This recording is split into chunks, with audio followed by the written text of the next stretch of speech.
Hey there, friend. I'm glad you're here with me today. Let's sit down for a while, just you and me, and I'll share a story I've been thinking about lately. It's an old tale, one that's been passed down through time, but it feels so alive, so close, like it could have happened to someone we know. It's about a king, a painter, and a way of seeing the world that changed everything. So grab a cup of tea or just settle in wherever you are, and let's walk through this together. Imagine a kingdom, long ago, nestled in a land of rolling hills and quiet rivers. At the heart of it was a king, a man who ruled with kindness and wisdom. Now, this king wasn't like the ones you might picture from fairy tales. He had only one eye and one leg, a body marked by loss, by battles or fate, we don't know. But here's the thing, his people didn't care about that. Under his reign, they thrived. Their fields were full, their homes warm, their laughter real. He was their strength, not because of how he looked, but because of who he was. One day, as the king wandered through the long corridors of his palace, his footsteps echoing softly on the stone, he paused. On the walls hung portraits of his ancestors, grand, towering figures captured in paint, their eyes gazing down as if guarding the history of the realm. He stood there, tracing the edges of those frames with his gaze, and a thought crept into his heart. Someday, his descendants would walk these same halls. They'd look at these paintings and remember the kings who came before. But where was his portrait? Where was the mark of his own reign? Now, if I'm honest with you, I can feel that moment. Haven't we all wondered at some point how we'll be remembered? I remember once flipping through an old family album, seeing my grandparents' faces in black and white, and wondering what story my own life will tell someday. It's a quiet ache, isn't it? Wanting to leave something behind. But for the king, it wasn't just about legacy. He looked at himself, his one eye, his one leg, and wondered how a painter could capture him without showing his flaws. Still, he decided it was time. He wanted his portrait on that wall, not out of vanity, but as a piece of the story of his people. So, the next day, he called the finest artists in the land to his court. The hall was filled with whispers and the rustle of robes as he made his announcement. "I want a portrait of myself," he said, his voice steady. "A beautiful one, to hang in the palace corridors. Whoever can paint me as I wish to be seen will be rewarded richly." The artists, skilled and proud, looked at each other, then at the king, and I can almost see their faces, the doubt creeping in. How do you paint a king with one eye and one leg and make it beautiful? What if the king hated the result? What if he grew angry and punished them for showing his weaknesses? One by one, they stepped back, mumbling excuses, bowing their heads. Fear held them still. All except one, a young painter, barely known, who stood there, unafraid. The king noticed him and asked, "Are you willing to paint me?"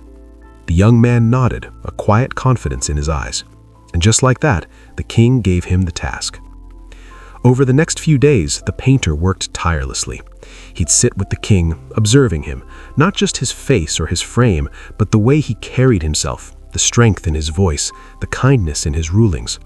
I imagine the painter sketching late into the night, charcoal smudging his fingers, trying to see beyond what was right in front of him. And isn't that something we all struggle with sometimes? Seeing past the surface, past the obvious, to find what's true underneath? I've had moments like that, staring at a problem, or even at myself in the mirror, wondering how to see it differently. Finally, the day came. The court gathered, the air thick with curiosity. Even the artists who'd refused the task were there, watching, waiting to see what this young man had done. The king sat on his throne, his face calm but expectant. The painter stood beside the covered canvas, and with a slow, careful hand, he unveiled the painting. There was a gasp, a collective breath held and released. The painting was stunning. In it, the king sat tall on a horse, his body turned to one side so only his strong leg was visible, the other hidden naturally by the angle. He held a bow, one eye closed as if aiming at a distant target, the other sharp and focused. His flaws weren't erased, they were woven into the scene, unseen, unimportant. What shone through was his power, his purpose, his grace. The king stared at the painting, and I can almost feel the lump in his throat, the warmth spreading in his chest. He saw himself not as broken, but as whole. The court erupted in murmurs of awe, and the king turned to the young painter, gratitude in his gaze.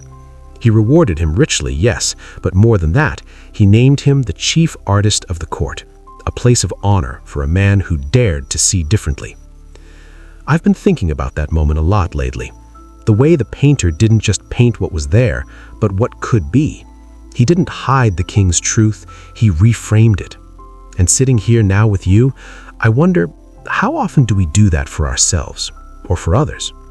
I remember a time I was struggling, feeling like my own flaws were all anyone could see. But a friend sat with me, listened, and somehow helped me see myself through their eyes, not as failing, but as trying. It changed everything. This story, it lingers with me. It's not about pretending things are perfect. It's about choosing where to place the light, how to turn the angle just so. The king could have stayed in the shadow of his doubts, never asking for that portrait. The painter could have walked away like the others, afraid of failure. But they didn't. They met in that space of courage and creativity, and something beautiful was born.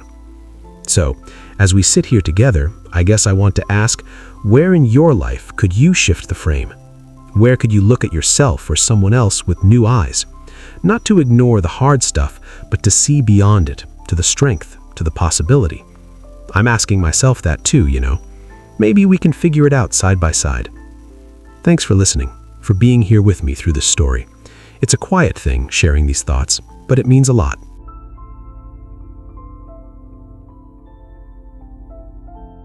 Hey there. It's good to sit with you like this, just the two of us, sharing a quiet moment. I've been thinking about a story lately, one that's been turning over in my mind like a smooth stone in a river. It's an old tale from a time of ashramas and gurus, but it feels close, you know? Like it's not just about them, but about us too. So let me tell you about it, as if we're just sitting under a tree somewhere, the evening light fading, and I've got something on my heart to share. There was this guru, a wise old soul who ran an ashrama tucked away in the hills.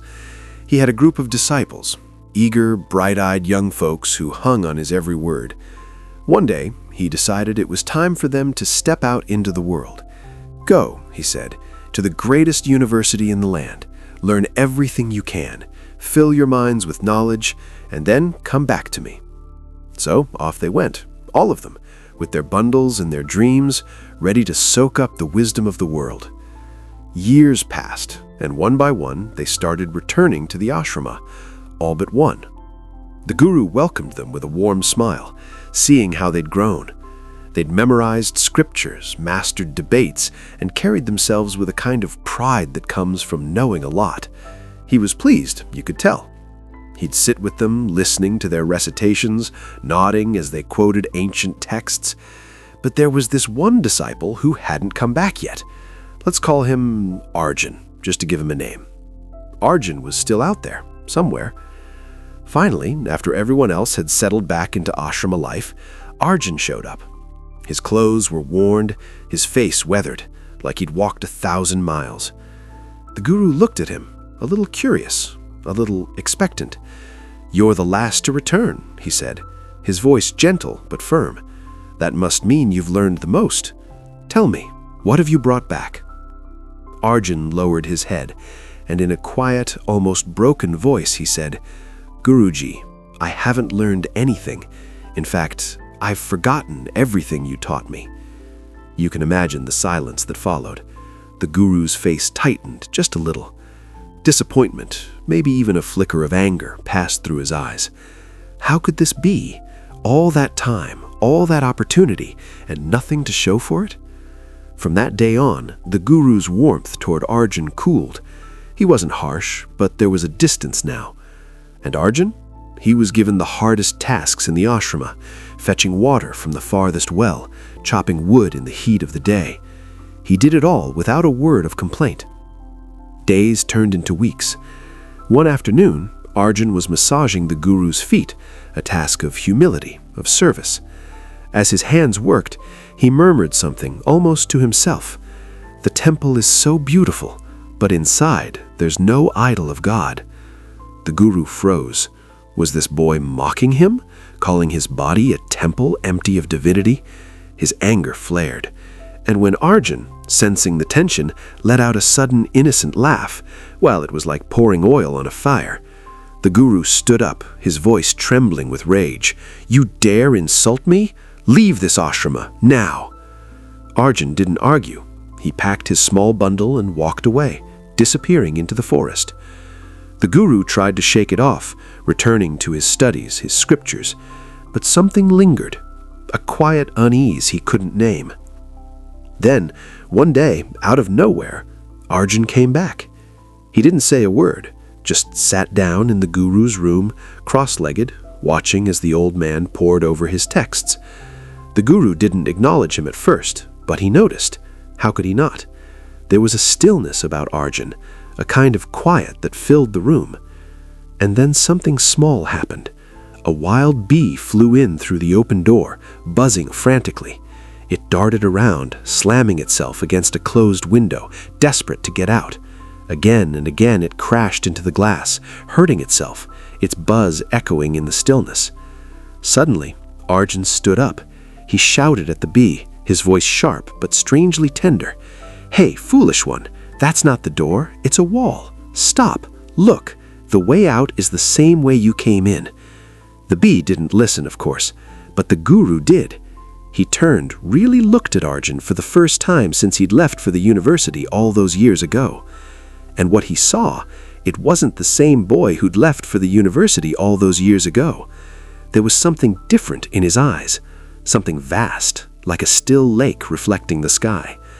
This wasn't knowledge from books. This was knowing, something deeper, something lived. The guru's voice softened, almost trembled. "I see it now," he said. "My own temple, it's empty. I've been banging my head against walls, searching for a door I couldn't find. Tell me, Arjun, how do I fill this temple with God? How do I find that door?" Arjun smiled, a quiet, knowing smile. "If you want God, empty yourself of everything else. What's full of self can't hold the divine. And if you want the door, do what the bee is doing." The guru glanced. The bee wasn't struggling anymore. It sat still on the wall, just resting. And in that moment of stillness, it seemed to notice the open door. Slowly, it flew towards it and was gone. The guru felt something shift inside him, like a flash of lightning in a dark room. When the mind grows quiet, the door appears. When the running, the searching, the endless noise stops, what's left is peace. And in that peace, everything is already there. You know, I think about this sometimes when I'm stuck in my own head, those moments when I'm rushing through my day, trying to figure everything out, banging against my own walls. Just the other day, I was sitting in traffic, frustrated, late for something that probably didn't even matter, and I caught myself. I just stopped, took a breath, looked out the window at the sky, the way the clouds were drifting, and for a second, I felt it, that stillness. Not an answer, not a solution, just a door opening, even if just a crack. I wonder if you've ever felt that too. Maybe not in some grand spiritual way, but in the small moments, washing dishes, watching the rain, sitting with a friend in silence. It's like the world slows down and you realize you don't need to keep running. The way in, the way out, it's right there where you already are. Arjun's story reminds me that it's not about filling ourselves with more knowledge, more achievements, more noise. It's about letting go, making space. Like the bee, we thrash around until we're too tired to fight anymore. And then, in the quiet, we see it. The door was never closed. We just didn't notice. So let's sit with that for a bit, you and me. No rush, no need to figure it all out right now. Maybe the next time you feel stuck, you'll remember that little bee. Stop, breathe, look around. The way might be closer than you think. I'm glad we could share this story, this moment. Until next time, take care of yourself, okay? I'll be here.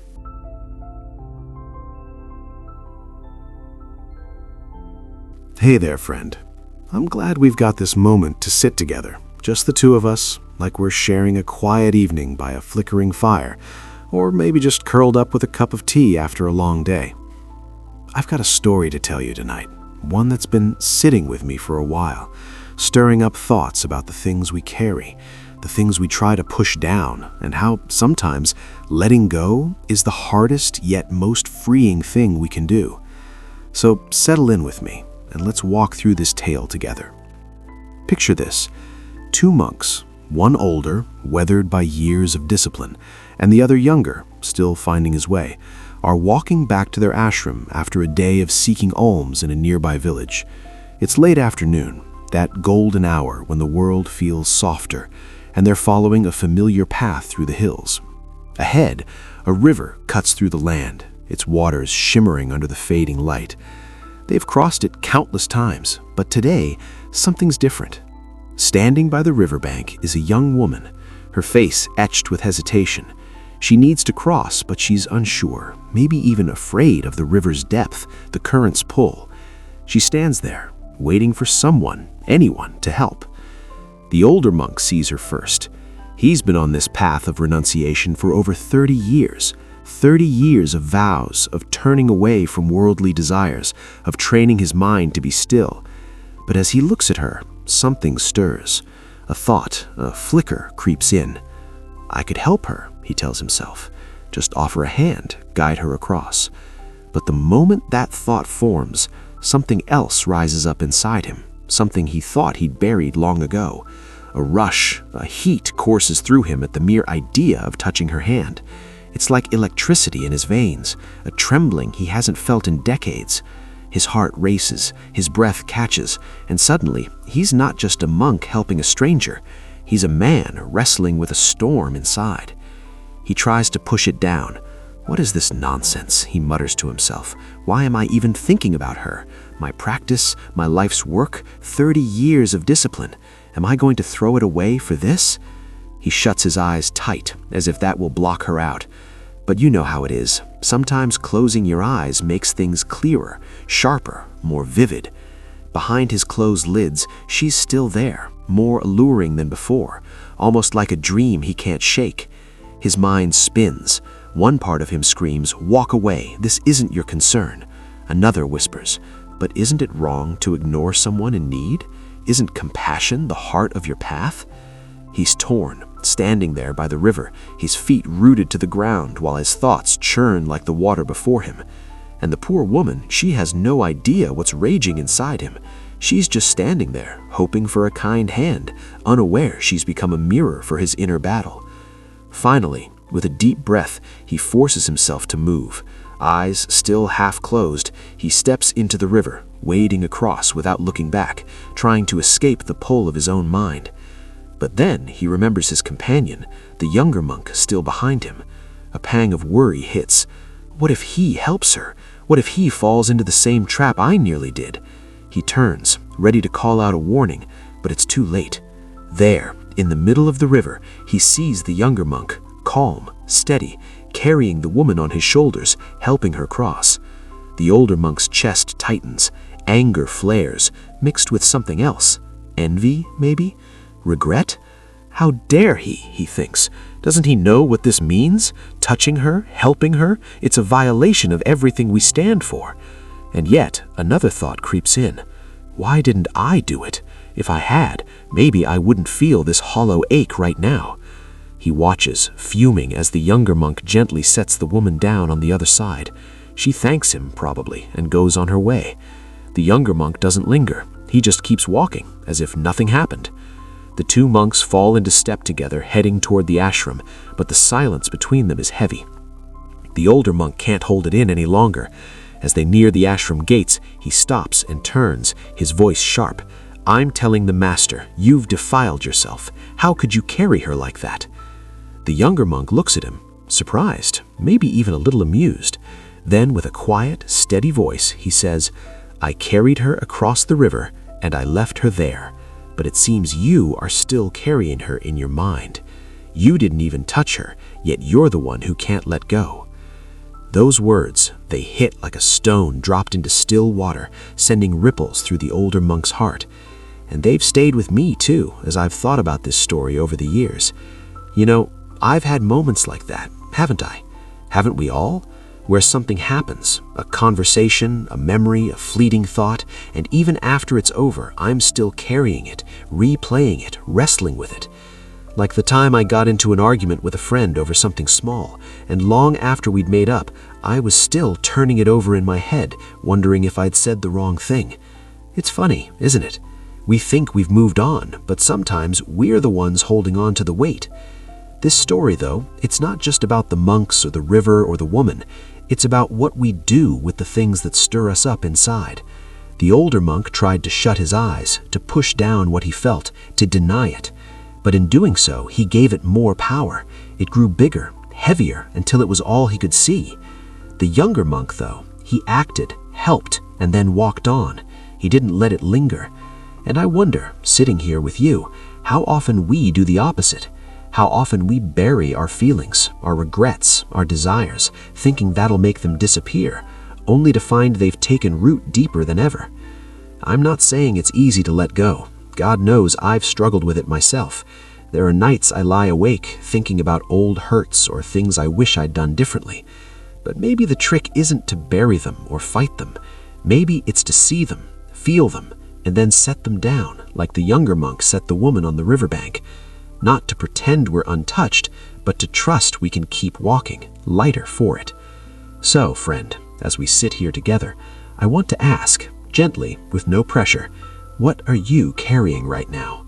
What's still on your shoulders, even if the moment's long past? And what might happen if, just for a little while, you tried setting it down?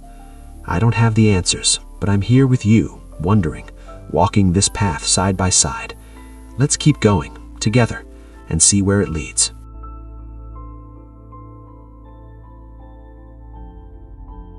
Hey there, friend.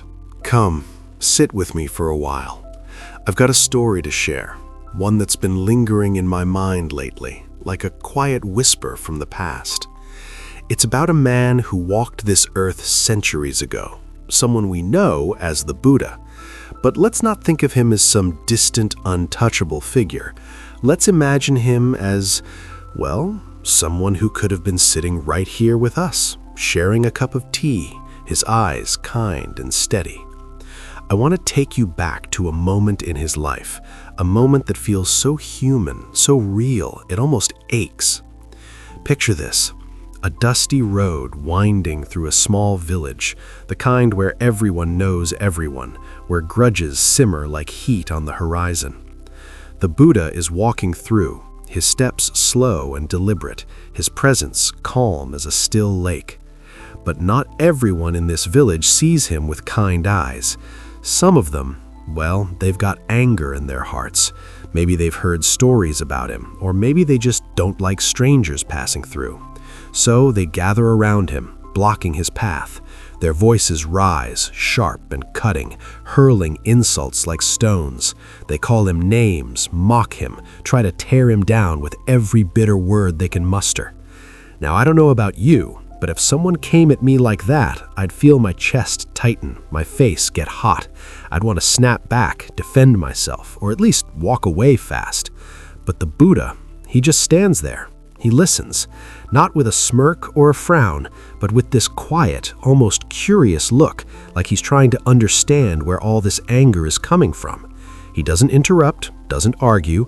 He lets them pour it all out until their voices grow hoarse, until they've got nothing left to say. And then, in the silence that follows, he speaks, his voice soft but clear. "If you're done, may I go on my way?" Can you imagine the looks on their faces? They're stunned. One of them steps forward, almost sputtering, and says, "We've just insulted you, thrown every harsh word we could at you. Aren't you angry? Don't you want to fight back?" I can almost see the Buddha tilting his head a little, a faint smile touching his lips, not mocking, just knowing. And he says something I'll never forget. He says, "You're a little late. If you'd come to me 10 years ago with these words, I would have answered with insults of my own. If things had gone further, I might have even fought you.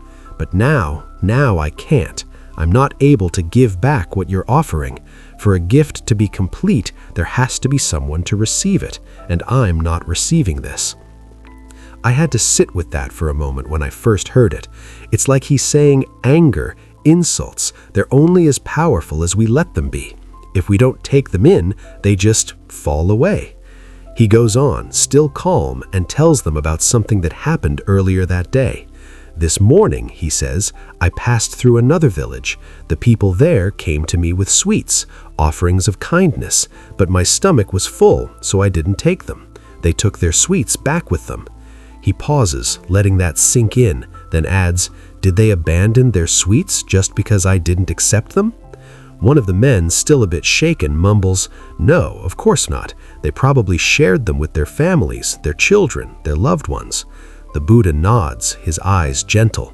Exactly. So these insults you've brought to me, I haven't taken them. Will you take them back to your families, your loved ones, and share them there? Oh, friend, can you feel the weight of that question? It's not a jab, not a lecture. It's just a mirror. He's asking them to see what they're carrying, what they're choosing to hold on to. And in that moment, something shifts. You can almost sense it, their shoulders dropping, their faces softening with a kind of quiet shame, not because he scolded them, but because he didn't. He just stood there, unshaken, refusing to play the game of anger. And somehow, in that refusal, he turned enemies into, well, not friends exactly, not yet, but people who saw him differently, people who couldn't help but wonder about the kind of peace he carried inside him. I've thought about this story a lot lately. You know, just the other day, I was stuck in traffic and someone cut me off, honking like I'd ruined their whole day. My first instinct was to honk back, to mutter something under my breath. But then I remembered this moment with the Buddha, and I thought, what if I just don't take it? What if I let their frustration be theirs, not mine? It's harder than it sounds, isn't it? We're so quick to pick up the stones others throw at us, to carry them around like they're ours to keep. But what if we didn't? What if we just let them fall?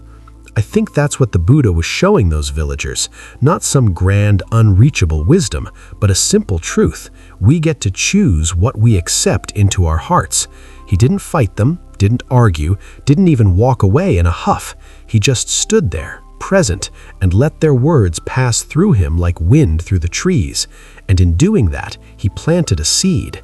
Maybe not all of them felt it right then, but I bet some of them went home that night and couldn't shake the way he looked at them, not with judgment, but with something closer to compassion. So, as I sit here with you now, I wonder, what are we carrying that we don't need to? What insults, what hurts, what old grudges are we still holding, waiting for someone to take them from us? Maybe, just maybe, we can set them down.